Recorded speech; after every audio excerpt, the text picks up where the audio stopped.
It's hard because if you give it to someone else, they'll have a different opinion. And then you give it to someone else and they'll have a different opinion. It's like when you're making like a template, like a portfolio template, whoever's offering the job and they look at it, they'll be like, oh yeah, this is amazing. Then you send it to someone else and be like, oh, this is crap. I'm never going to hire you. So it's really hard to even just that because design is just, everyone has their own taste of what they like and what they don't like. It's like where I work now, like it's only me and the two bosses that own the company of designers. But all three of us have completely different taste. So then we're just bickering about, I want it minimalist, I want it more abstract, I want it like this. Hello and welcome to Creativity for Sale podcast, a show to help you start and grow your life-changing creative career and business. My name is Radim Malinic and creativity changed my life. You see, I believe creativity can change your life too. I even wrote a book about it and it inspired this podcast. I've set out to interview the world's most brilliant creatives, designers, writers, musicians, makers and marketeers about their life-changing experiences with creativity.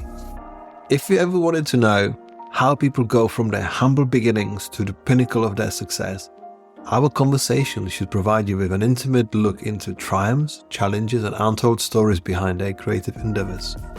We also discuss the highs and lows of creative careers and creative life.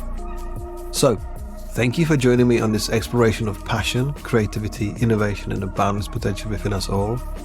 Let creativity change your life. Are you ready?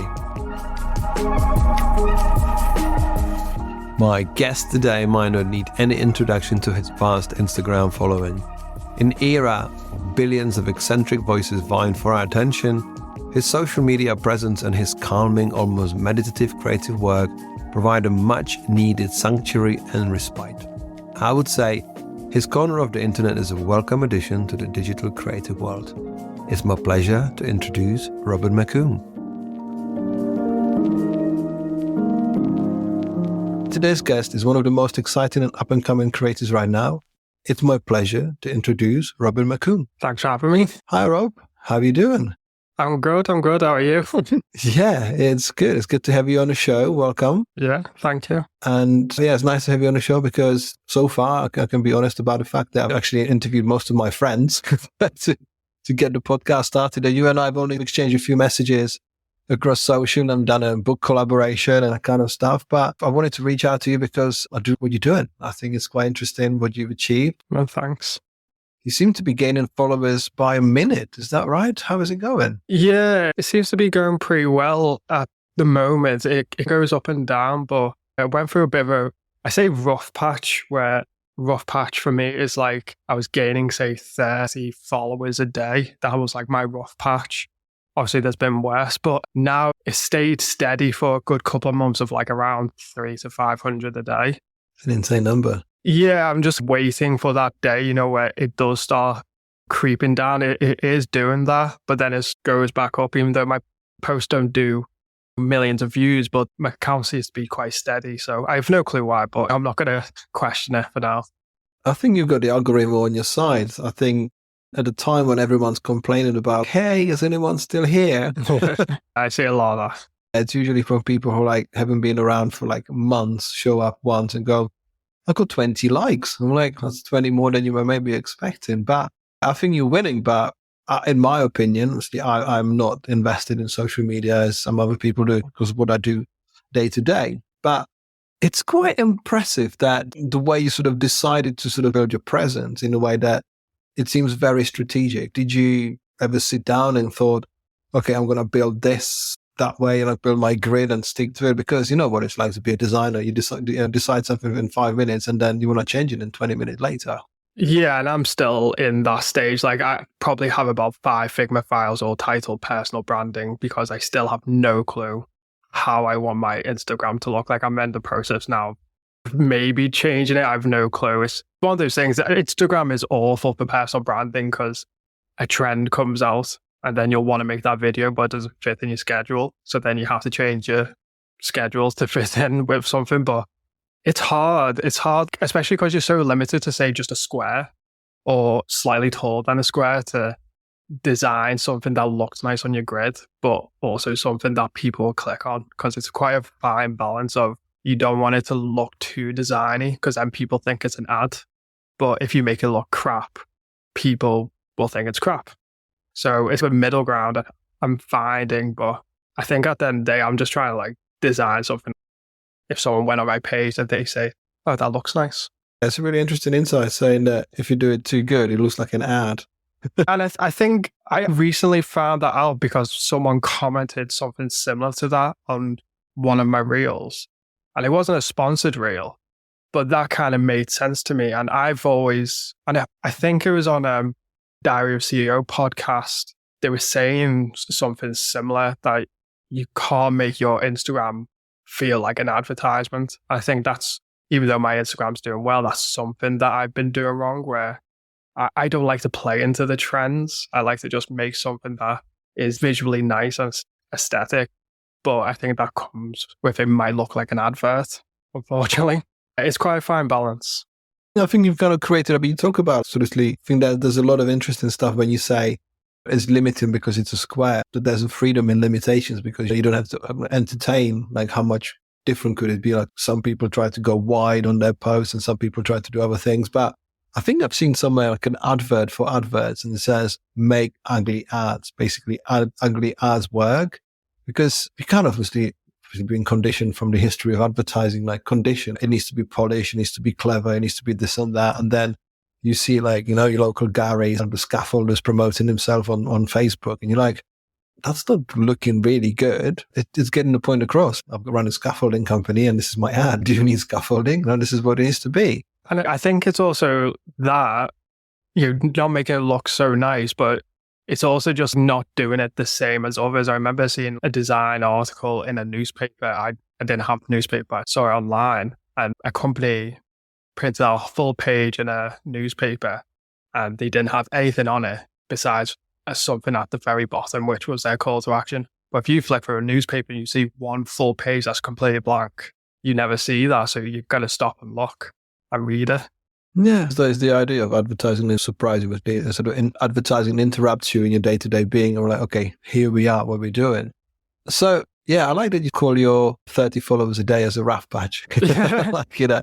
I've had worse, but that was the most recent rough patch. That's interesting. I think for some it's still a celebration. I think there's, in my book, Mindful Creative is like, what is your enough? And it's like, for example, I've started my own second Instagram profile with this, and I'm like, that is fine, because sometimes I find with my other account, there's actually better following on 1,000 followers than it is on 17, 18,000 we've got on the other account. And it kind of brings me to the article by someone called Kevin Kelly, who says, look after your 1,000 true fans. Like was the 1,000 people who literally will buy from you $100 of merchandise every year. That's your $100,000 a year salary, and that's all fine. But you seem to be doing really good with this. I'm going to ask you about sponsored posts and collaborations and stuff, but how much do you feel like you want to refresh your whole look and feel? Because I know you said you got like 5 different Figma files. And comparing to your followers, you only got 341 posts. Is it all, or did you delete some of them, or how did you do it? So, because I started my Instagram, I think back in university, I think it was like maybe second year of university, and I started it just more to share my work, as I think all designers do. We all set up an Instagram to post something to show our work off. So I do have a lot of posts that aren't deleted but hidden. I think more so as my Instagram grew and I started changing my content, I changed less from design and more to desk setup or tech and stuff like that.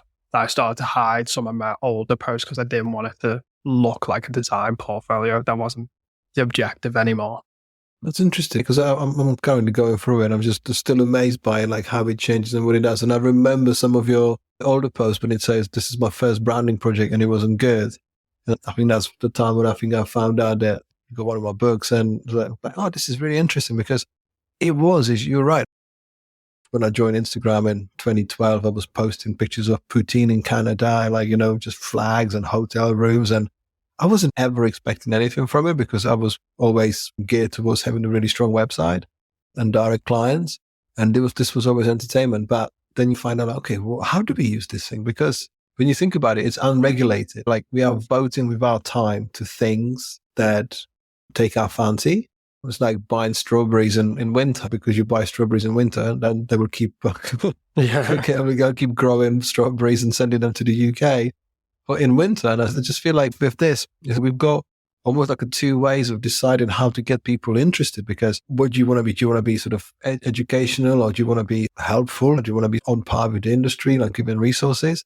And I can see that from what you've done in the way of having work, you've kind of almost like gone away from showing your work and becoming more of it's a kind of dirty word, but more like an influencer. Yeah, I used to hate that word, but I can't really now. I can't avoid it. But it's just good, as I said in my introduction, it's got this sort of meditative feel because everything's beautifully colored and stuff and sort of tonally aligned. So it's very good. It's very good indeed. I feel like I'm doing a portfolio review here of my Instagram. I'm curious about the mind of what goes in it, because we can change our mind so many times.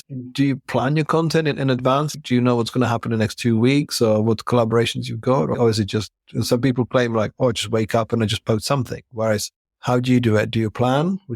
That's probably the worst thing that, like, as a skill I have, is planning ahead. That's probably the worst thing I have, and I'm really trying to improve on. I've always tried stuff like Notion and just putting it to notes, trying to build a calendar. I'm really trying this year, because when you start doing pretty well on Instagram, the pressure starts building. I know when, say, I got to, I don't know what number, say like 40K, then brands started messaging me. I knew, I was like, okay, this is an opportunity, and I either go with this opportunity and see where it takes me, because I know from seeing YouTubers and Instagrammers that this can open a lot of doors. This can make it so financially you're not so stressed. So when the pressure builds, that's when you got to go either 100% in or not. And then because of the pressure, if you're not planning ahead, then your whole life just becomes a bit of a mess. And that's like what 2023 was like for me. I was just posting something, and then I like to try and post either every 2 days or 3 days. So after I posted something, and I'm thinking, okay, what can I post in 2 days' time? What can I post in 3 days' time? And it was just a constant cycle of that. There's some times where I do, not just more accidentally, I'll have 3 posts done. And then I'm like, okay, I'm going to use this week where I don't have to make posts for next week. But then I just end up watching Netflix and taking a break. And then the cycle starts again. It's an interesting choice of words you've used there. So you use the word pressure and I have to post. Is your Instagram monetized? Is it making you money? Is it bringing income? Yeah, it's definitely bringing in income from sponsored posts, because obviously the annoying thing is you don't get any money from Instagram, like YouTube. If you got, I don't know, 1 million views, you'd obviously get money from it. But from Instagram, you don't that way. So fortunately, I've had a few sponsorships, and I've only just recently purchased my first home. So that's helped a lot. With that, I know that if I didn't have a second source of income, I'd be a lot more stressed with this house. It's not like enough to say leave the job that I'm at, not that I'd want to, but it's a nice cushion so that I don't feel, if I want to go on holiday, I can, or if I want to go out for a meal, I don't feel like I have to check my bank accounts. That's amazing. Well, congratulations on buying your house. Thanks. It's always stressful. Yeah. Always stressful, and it never feels easy. So congratulations. Obviously, it's great to hear that. Yeah, well, yes, as I say, I want to go back to the word pressure, because is your sponsored work time dependent? Is it like time defined, or are you under contract to actually sort of deliver X amount of posts, and so you can be sort of as confidential as you can? No, that's fine. Because I'm guessing you don't do that type of stuff with your Instagram, because it's all your work. Usually when it comes to, say if a company emailed me or messaged me, it'd be, this is who they are, we're looking for this, we're looking for a reel or a carousel. It's usually 99% a reel, because companies, and then they'll say, this is our budget. And it's usually always a really low number, unless they're a nice company. But it's usually quite low. And then you just do the whole back and forth of, as influencers, we have a price in our head. Fortunately, I've met people, influencers, that have a similar page size, and they really helped me, because I had no clue. Like, I think I got my first paid sponsored post when I was about 60 or 70K. And it seemed really late for me. I kept thinking, like, when's it going to happen? Like, I was getting products sent to me for free, but I was seeing people with 20K followers that were getting every other post was a sponsored post. I was like, I've got like 3 times as many followers. Whereas, when is company gonna message me? So fortunately, I've met some really nice people on Instagram that if a company reaches out, I know that they've worked with them before. Be like, do you mind telling me how much you charged them or what was it like? So you kind of get like your own little community when you start doing the whole influencer game. That's really good to hear that there's a sense of community there. People are happy to help one another, even though it sometimes feels like we've got our own horse in the race, even though we should be all together. So that's exciting. I've got an anecdote with one of your sponsors, Ionos. I've been on Ionos since 2004, so it must be something right. But they once asked me to be in their TV commercial. This is years back. And I was thinking about it, like, okay, so I don't get anything for free. So I'm like, how much are you going to pay me to be in your commercial? And they never go back to me. Oh, really? Yeah, it was like, oh, yeah, so do you want to be paid to be our promo? I'm like, too right. I mean, I don't get my internet for free. And they've disappeared. But I think that's interesting that you've got your products and stuff sent to you. And it's great to know that it's sort of making money. But I want to go to the part that you do. And sorry, this actually feels a bit like a portfolio review. No, don't worry. But what I want to know is from this book, actually, we've established what's become a work for you in terms of what you do. Obviously, it's a source of income and you treat it like a work, and you've done obviously amazingly well out of this. What type of work outside Instagram, outside running this thing, what type of work excites you? Because I can see your photography work, especially in Chester Zoo, seems to crop up here and there quite a lot. Seems incredible. How did you get into photography? I remember it's where I used to work. There were 2 photographers there. Like they're both really good friends with me now, even though most of us have left that company. And I remember when they joined and they were talking about cameras, I had no interest in it at all. Like I just felt like we were the designers, they were the photographers, they knew the cameras, we knew Adobe. But I think it was actually because of Instagram, because I was just filming stuff with my phone because that's all I had. And then it got to a certain point where I was like, okay, I'm gaining quite a lot of followers now. Like I say, you got to take that opportunity. So I wanted to up my game a little bit. So I was asking them, what can I get for a camera? Just up my quality a little bit. And they recommended one. And my girlfriend, she's obsessed with Chester Zoo. The whole family is. So they all have like yearly passes. So then she really wanted to go basically like every other week. So I was like, okay, let me just take my camera and just try and do some photography. And then I just started really getting into it. I wasn't really a fan of photography, but I think it was because I was doing it wrong. I was like, oh, let me take a picture of this nice building or this scenic park or something. And that's when I went to Chester Zoo because it's so close to me. It's only about 20-minute drive. And then you take a picture of a cute little like panda or a tiger. I don't know. I think it's because you have that sort of connection with the eyes. For me anyway, it's just wildlife photography.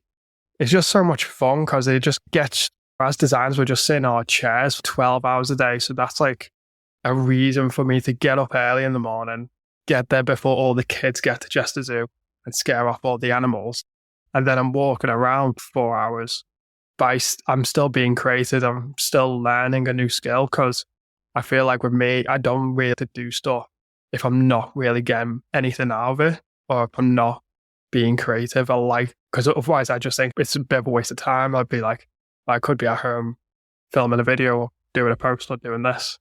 So at least I'm getting something out of it, but I'm still in a bit more fun. I think we've established the 2 sides of the coin. So when you're on your Instagram, you're stressed and constantly under pressure. And when you find the time to yourself, I mean, I like that sort of juxtaposition when, there's the work and then there's the total sort of meditative time where you got time to yourself. And I love the expression when you said, before all the kids come and scare the animals. Yeah. It reminds me of a South Park sketch when Cartman goes into the swimming pool and it's like, it's all blue and all the kids turn up and turns yellow. And it's like all the kids got in and spoiled it for everyone. It's the same. It's like when we go, because the Chester Zoo have a great lemur exhibition, enclosure where all the lemurs just roam free around you. And all the lemurs are around, then kids, as soon as they see it, they just scream and the lemurs just run away. And I'm just there, my camera, just my face and my hands, like, why? Yeah, I've got 2 young kids. I can understand, literally, I could fully understand why. They're wilder than the animals. They're absolutely wilder. How much post-production goes into your photography and what do you use? Well, camera gear wise, I use Sony A7 III. This is the second camera that I've owned. And there is quite a lot of post-production. I'm still learning the whole editing side of it. I use Lightroom. It's just the easiest thing because it's all Adobe. There's a lot of post-production. I bought like a preset pack for like £30. I had 200 presets. So I just whack one of them on and just try my best to edit it, but also not make it look fake because it's very easy to go like anything, say with design. You got to know when to stop if you keep designing or keep editing a photo. It's either going to look bad or fake. But it's nice that, like, say I have those photography friends that have been in the industry for a lot longer. They get paid to do that stuff. So I can just send off to them and be like, okay, does this look good? Or have I done something wrong? That's amazing. Yeah, just another community to sort of fall back on and ask questions. Yeah, exactly. It's a very expensive hobby, but it's a fun one. I think everyone who's gone into photography is pretty much said those words. It's either expensive job or expensive hobby. Again, sorry for the portfolio review, but it's nice to see the progress of like how it's moved on to where it is now. So it's incredible. And I'm really fascinated in the right way about your girlfriend's family, about going to Chester Zoo every other week. That is quite something. I mean, I always take my kids to a zoo and I'm traumatized. We don't go for like a month anywhere. I think for them, it's more that they would probably go like once a month. And then because I got into photography, then we would go like once every other week. And then I think I was going not too long ago, like once every week. Because then I could just wake up on a Saturday. The zoo opened at 9 a.m. So then if I set the goal that I'm going to the zoo on Saturday or Sunday, I've got to be up at 7:30. I've got to be out the door 8:30. So then when I come back at say 12 or 1 o'clock, I'm already awake. I might as well then just come. I'll know about be awake to come back and do some filming or some social media work or something like that. It's not like I'm going to be just rolling out of bed at 11 o'clock. So I feel a bit more productive. That's amazing to hear. Yeah, I mean, it's funny because obviously you say I got up at 7:30. Obviously, as a parent, 7:30 to me is a lion, which is a good one. No, don't you worry. With my kids, I take them to Hampton Court Palace, which is totally different sort of kettle of fish. But obviously, it's the sort of old building. Henry VIII used to live there, and it's beautifully done and looked after. And we used to live pretty much just across the road. So I feel like we used to go to the second home, which was a palace. I can definitely understand the feel like the second home, but also how it can be spoiled by other people. Everything that's public is usually spoiled by the public because there's too many people doing the same thing, another thing at the same time. But with the work that you've been doing recently, I can see that you brought us some assets for designers. And I know that we collaborated. Was your design sort of screensaver wallpaper pack, was that your first thing that you published? Or is it something like, because I don't know the sequence fully, because you've got your wallpaper, your iPhone wallpapers and other things. How did that start? I can't remember how it started. I think it was again of just, I saw other people do on Instagram and, I'm obviously a designer. So I was like, I can do that. If they're making money off it. And it also came because I was making all this desk setup content. And then I had a wallpaper on my computer, like everyone. And I was getting comments saying, where's that wallpaper from? And I was linking, saying, I'll post a link to it on my story. And people obviously downloading this. So I was like, it just kind of made sense. Like, why am I making all this setup content, but I'm not using my own wallpapers? I can easily design one and just put up for like a couple of quid. And if it makes me like enough to, I don't know, pay for an Asda shop, I'm happy days. So I think it started with, I did one wallpaper pack and I also did a social media template. Those, I think I released them pretty much at the same time.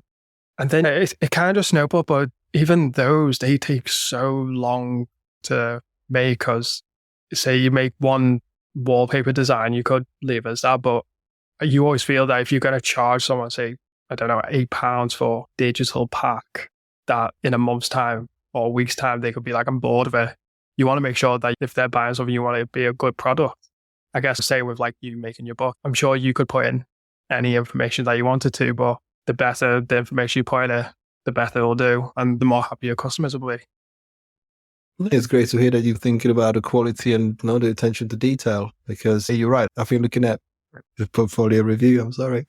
I'm looking at your work and it still looks good. Like when sometimes you're seeing that, as you said, like there's trends and things and the work dates quite quickly.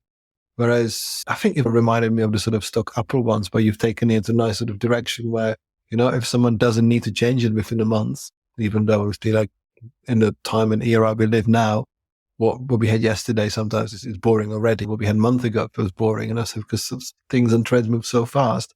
It's just really well done. I mean, I haven't bought your pack. That's fine. Don't expect you to.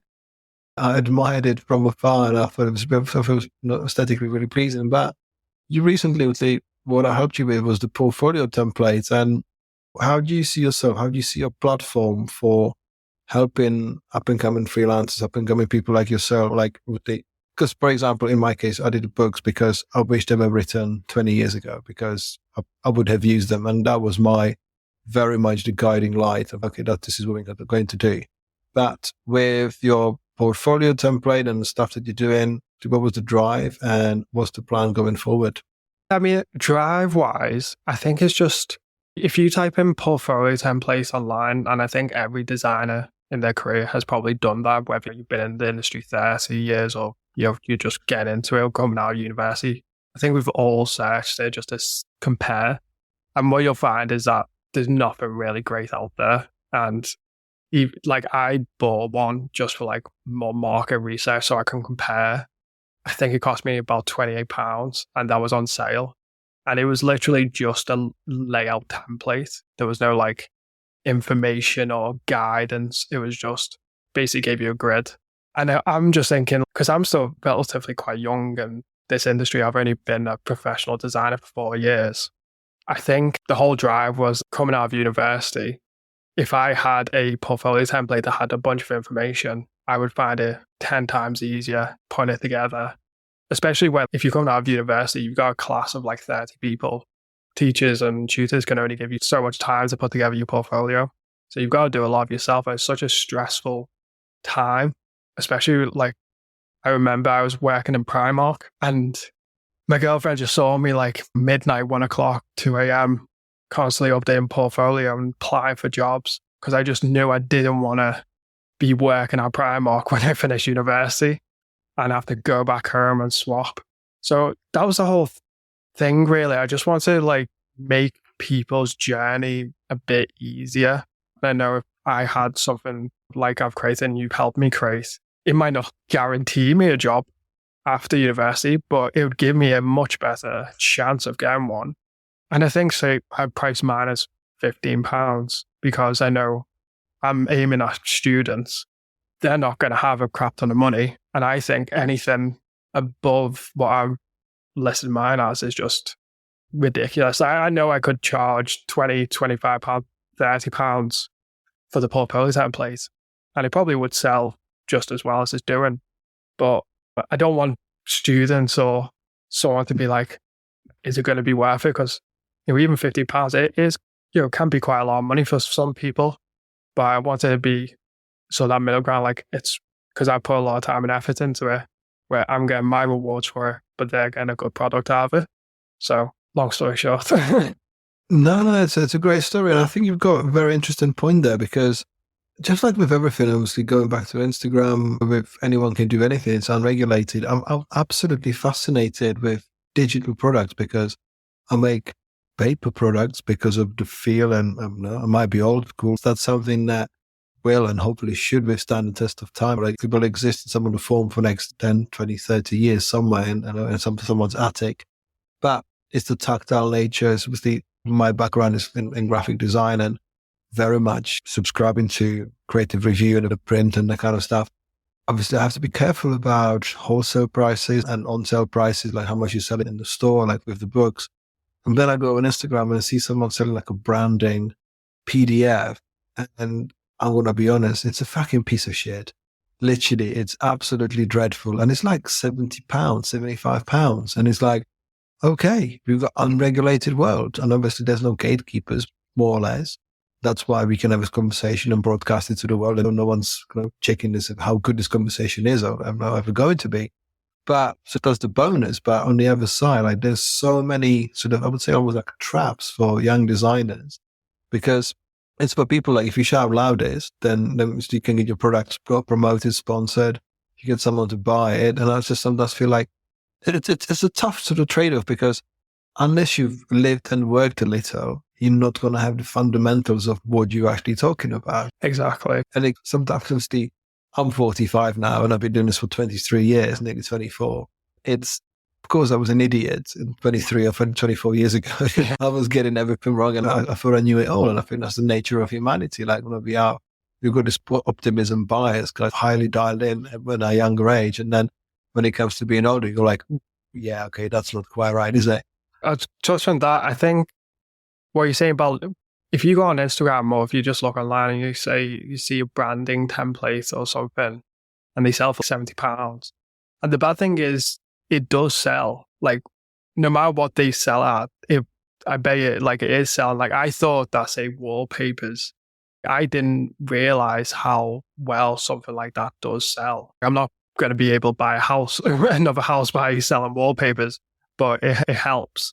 But it's especially, say, like the position I'm in, where I've got 120,000 followers. I know if I put something out to sell, the likelihood is people will buy it because I do have that. Well, I've got that community now where people know me as if I release something, 9 times out of 10 it's going to be a pretty good product. So especially with mine, there's a lot of pressure on that. That's why I think I reached out to you because I've only had 4 years experience. You've had almost 24.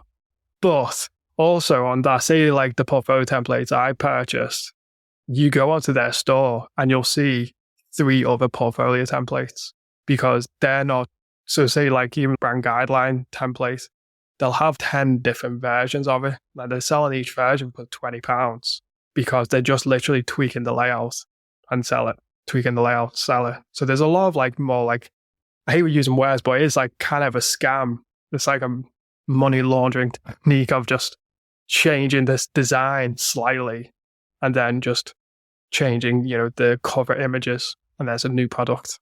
It's very interesting because you can see the success of creative market. Obviously, that there's good assets. There's like with everything. Obviously, you got your premium stuff, you got your medium stuff, and you got the bottom end.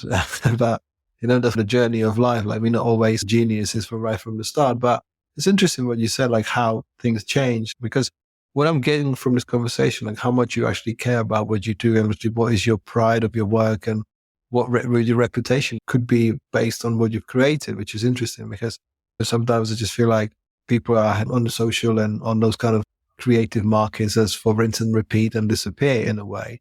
And I think in the time, and I'm repeating myself here, but in the time when you can put out anything for anyone, it's like, how do you give people the filter for, knowing what is the good asset and what is not a good asset, like what you can do? Because I don't know if I'm too old school, but we used to buy, like when I was starting in the industry, we're buying stock imagery. And to use a stock image, it was like, let's say it was £5 or £2, whatever. Like, and it was like, am I going to buy this image? And you were thinking, like, Adobe created a tool when you can have comps in your document and you can buy them from there. Like, everything's changing so fast. But I feel like we were cautious with the stuff. Like, we're cautious with budgets because they were never sort of open-ended and endless until I started working in advertising. It was different. Having an open Getty account image, like Getty Images account, I was like, oh, wow, okay.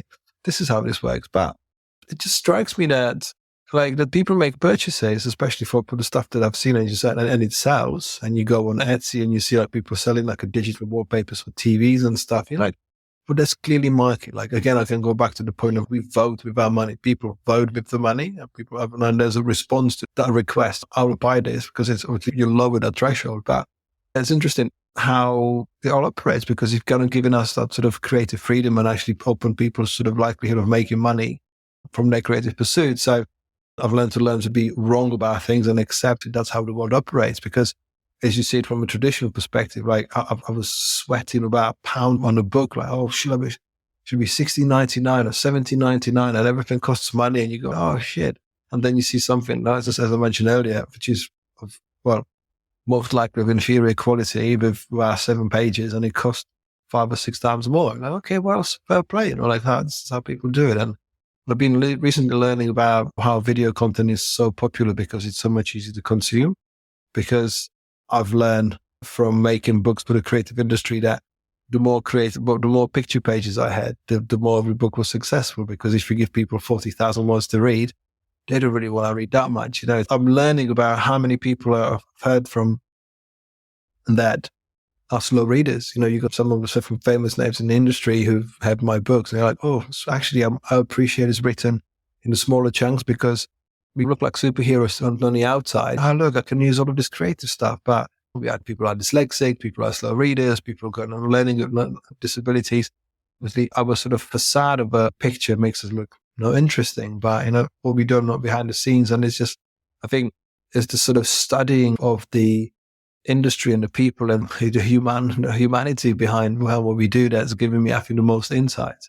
But with the portfolio, when I go back to the portfolio, was actually interesting because as someone who runs a creative studio, a branding studio, a creative studio, I've been getting so many, almost daily basis, so many portfolios coming through, and that kind of giving me a retrospective feel of like, hey, what have I learned from copying other people's portfolios and like learning what should be there in the footer and that kind of stuff. And it's quite interesting to have that knowledge of a snapshot. Okay, is your name on the page? Is your contact on the page? Like, just imagine how it's being used, because I remember having a website, one of my websites in 2008, I was on a call with a creative director from BBH in New York, or another design agency. I think it was BBH. And he was on my website. It was like, where do I go next? And I'm thinking, crikey, he's a creative director in an advertising agency and he can't find a showcase button on my website. It's all going on a homepage now. It's just like you try to find always these useful sort of desire paths that, how do you get people to actually find you and do the right thing, and like making stuff interactive.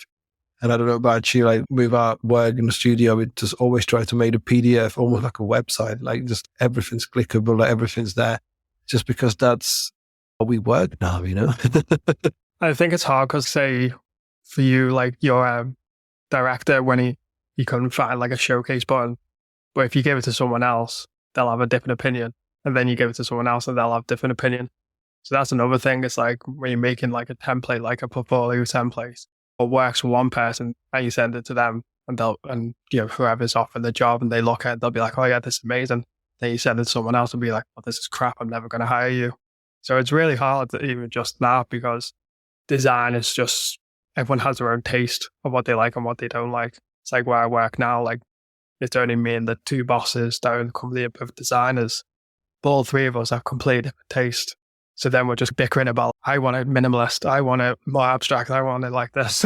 Yeah, I think in my age, I've learned to be wrong, because I see something come up online and I'm like, yeah, not for me. I look at it and people go crazy. Oh, this is amazing, this is that. And there's certain agencies that kept in line with the trends. And I think we got a sort of brand deja vu that lots of things look the same these days. It's the same stuff. But then you're kind of like, is it amazing? And people hate stuff that you expect to love. Like you love it and people hate it, and you love something and you hate. Like I don't hate, but like I'm thinking this could have been better. Like this seems quite safe, and there's millions of people going, oh, I absolutely love it. I'm like, okay, that's good to be. But I think what is great about aging as a designer, like I'm actually aging as a person, and you accept that you don't always have to win. That there's always a space that, you know what, actually let me listen to your argument. Let me see what you can add to the conversation.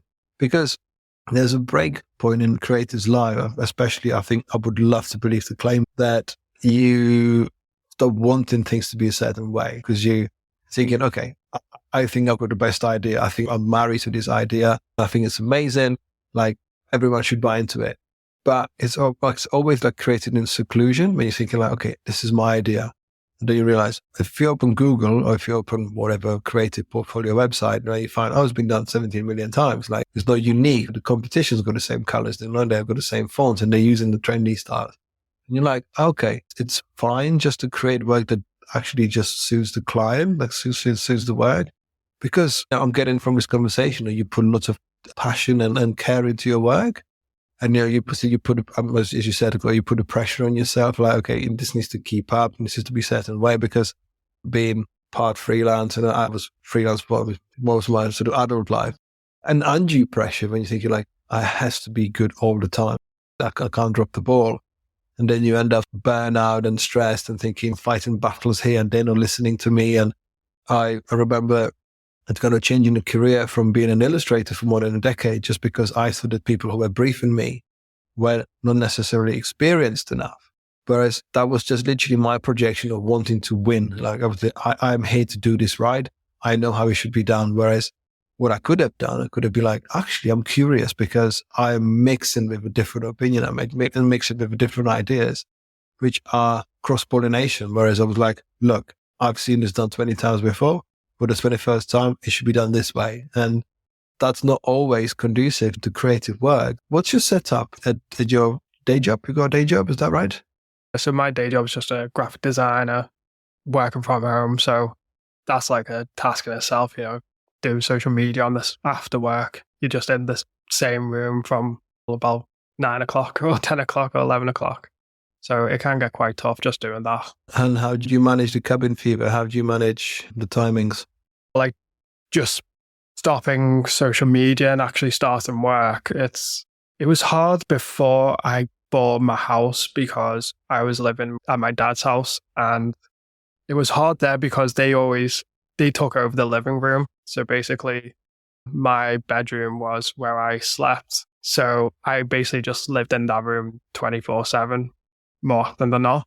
So it's only recently now that I've got my own house that I've got a dedicated room for an office, and then I try and take my lunch down in my living room, and I live near a park so I can try and get out a bit more. I've got Chester Zoo, so that gets me out.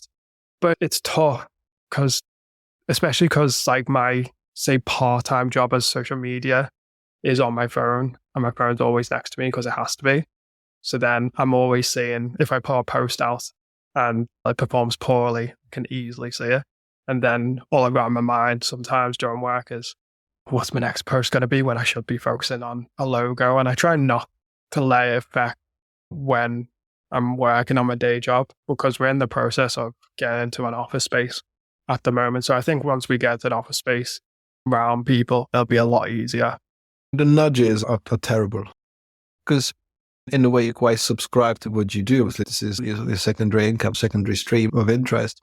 It must be quite hard because I think you're still at that age where it can get to you if something doesn't work. Is that right? Yeah, I mean, I try not to let it get to me as much because I know that it's hard because I still feel like I have no clue what I'm doing on social media because I follow so many people that are either much better designers than me, or they're better videographers than me, or better photographers than me. And I think probably what I've got going for me is that I don't really shy away from doing something. I'll just try and give it a shot. So I think that's why people follow me and why I'm able to grow my page.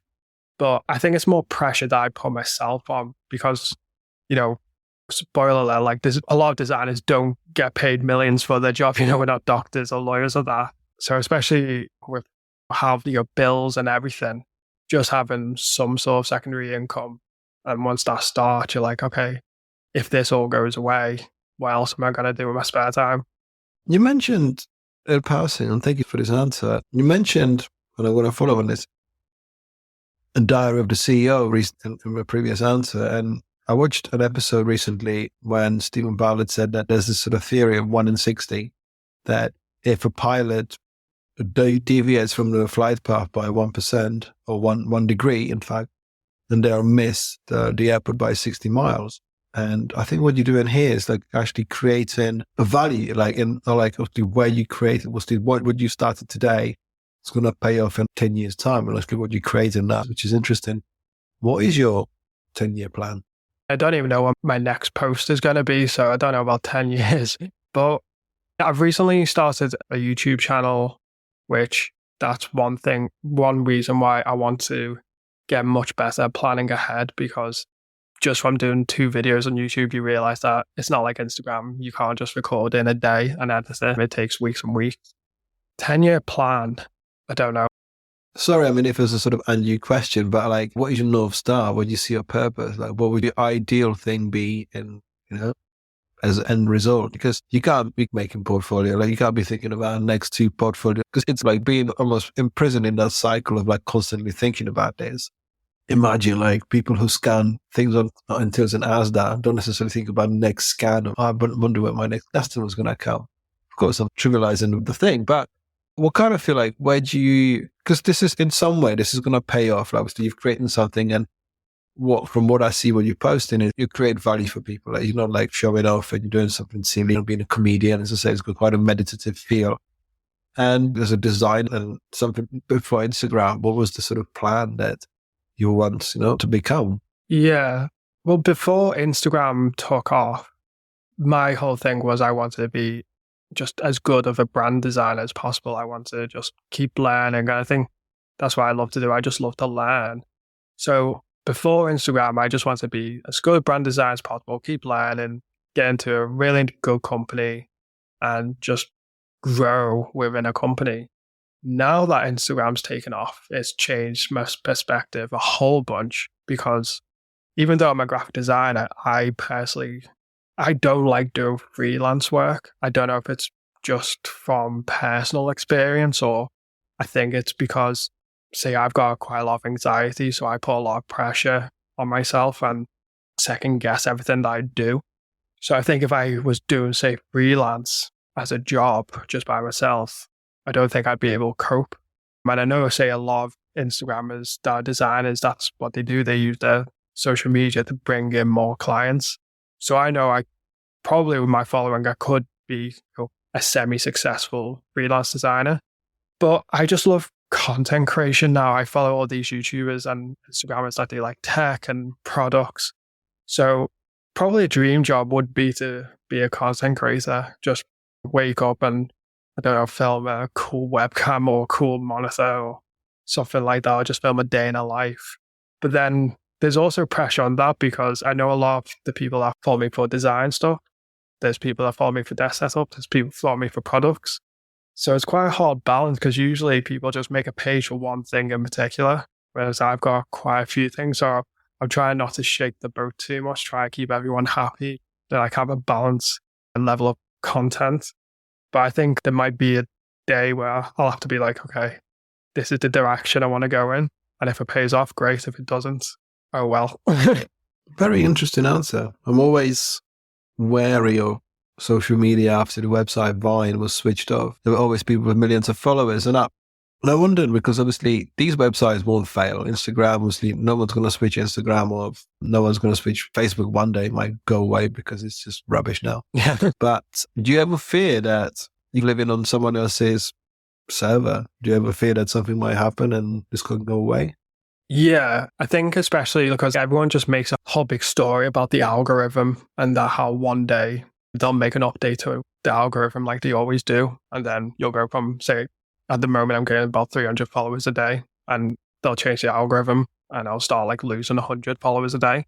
So there's a lot of that does cloud over you, that like, say at the moment, if I have a brand partnership, I'm like, okay, I've got to make as much money as I possibly can within the next 6 months, because after that, Instagram will change and I could be making no money from it.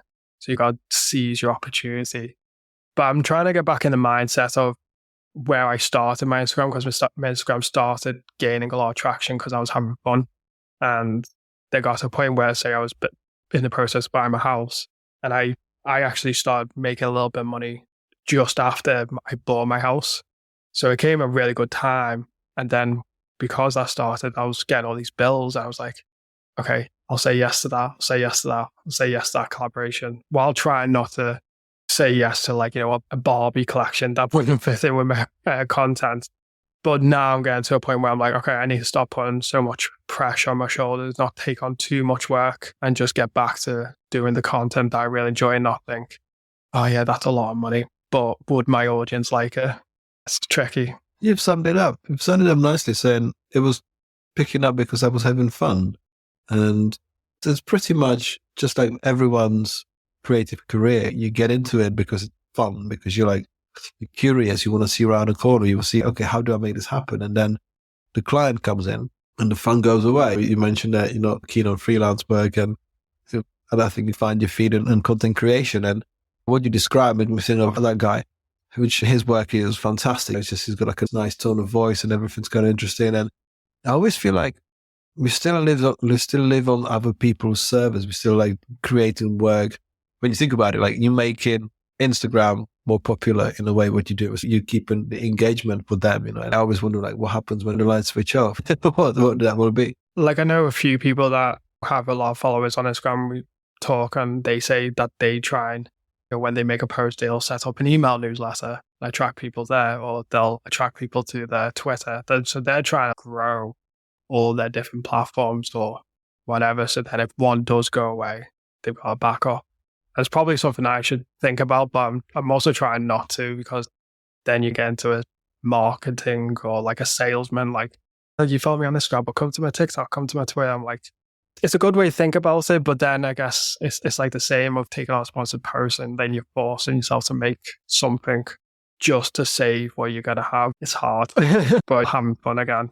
Having fun is good. Having fun is fun. Well, what a genius sentence. Having fun is fun. My previous guest said that the power of saying things, like when you meet someone and vocalize something that you want to do, often pays off. And I'm a big believer of obviously, telling everyone what you do and what I do and what they know and what I know what they do, because you want to work with people. So before we close off, what would you say is your sort of most coveted collaboration or something that you would like to, if you could have anyone on your channel, if you could do all the tech reviews and stuff, what would it ideally be? Because I'm not going to ask you what's your advice for people. Or if someone wanted to be influencer, what should they do? Because people will get in there for the wrong reasons.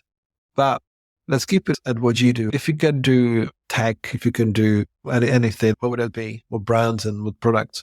Yeah, I think the person, like you mentioned him, but Marcus Brownlee, like MKBHD, because he was one of the first to ever do it. And he's probably the only person that, because I obviously subscribe to him, when a new post of his comes onto my YouTube feed, like I just stop everything and watch that. Like he's probably the only person that'll do that, because I know every single time he posts something, it's going to be a great video. And it's going to be something that we've never seen before, because he has access to everything.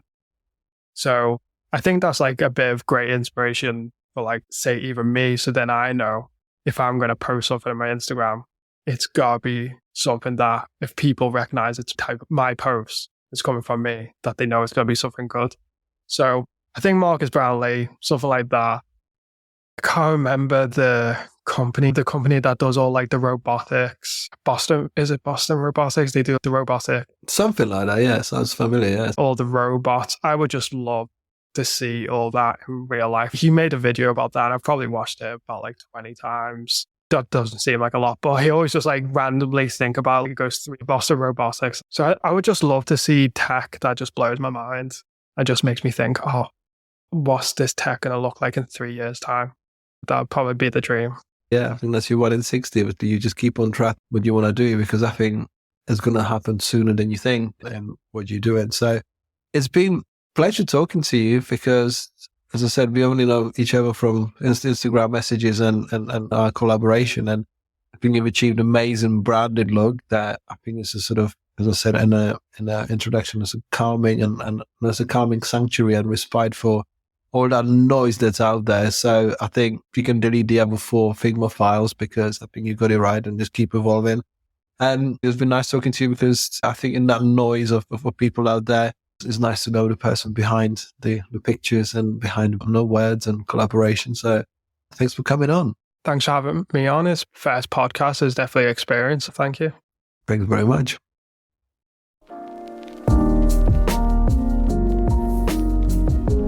Thank you for listening to this episode of Creativity for Sale podcast.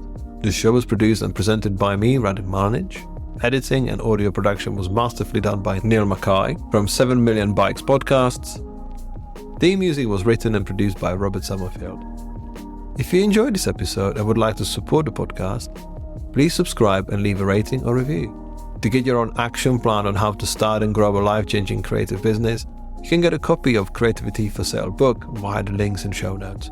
As always, keep those creative fires burning, and until next time, I'm Radim Malinic, your guide through this exploration of passion, creativity, innovation, and the boundless potential within us all.